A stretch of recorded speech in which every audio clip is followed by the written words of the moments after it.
Komunikasi kelompok dalam perspektif teoritis dan dalam memecahkan masalah.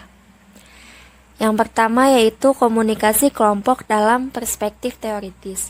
Di dalamnya ada yang namanya teori perbandingan sosial, psikologi sosial, pertukaran sosial, dan sosiometri.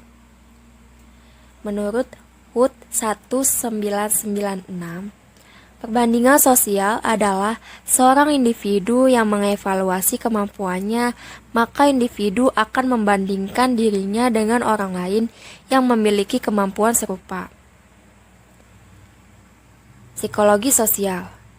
Psikologi sosial yaitu pengakuan bahwa perilaku individu secara kritis dipengaruhi oleh apa yang sedang terjadi di luar diri individu dalam lingkungannya.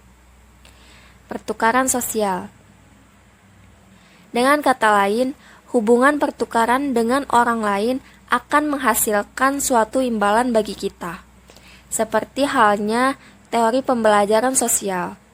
Teori pertukaran sosial pun melihat antara perilaku dengan lingkungan terdapat hubungan yang saling mempengaruhi. Teori sosiometri. Sosiometri merupakan sebuah konsepsi psikologis yang mengacu pada suatu pendekatan metodologis dan teoritis terhadap kelompok. Asumsi yang dimunculkan adalah bahwa individu-individu dalam kelompok yang merasa tertarik satu sama lain akan lebih banyak melakukan tindak komunikasi. Sebaliknya, individu-individu yang saling menolak hanya sedikit atau kurang melaksanakan tindak komunikasi. Yang kedua yaitu komunikasi kelompok dalam rangka pemecahan masalah. Adapun definisi masalah. Definisi masalah adalah kendala yang dihadapi seseorang dalam mencapai suatu tujuan, menurut Bingham 1983. Adapun pemecahan masalah adalah cara penyajian bahan pelajaran dengan menjadikan masalah sebagai titik tolak pembahasan untuk dianalisis dan disintesis dalam usaha mencari pemecahan atau jawaban. Dalam pemecahan masalah, kita butuh yang namanya menganalisis isu. Ada beberapa hal yang harus diperhatikan dalam menganalisis isu. Yang pertama yaitu konteks, atau kenali berita sesuai konteksnya. Yang kedua, opini.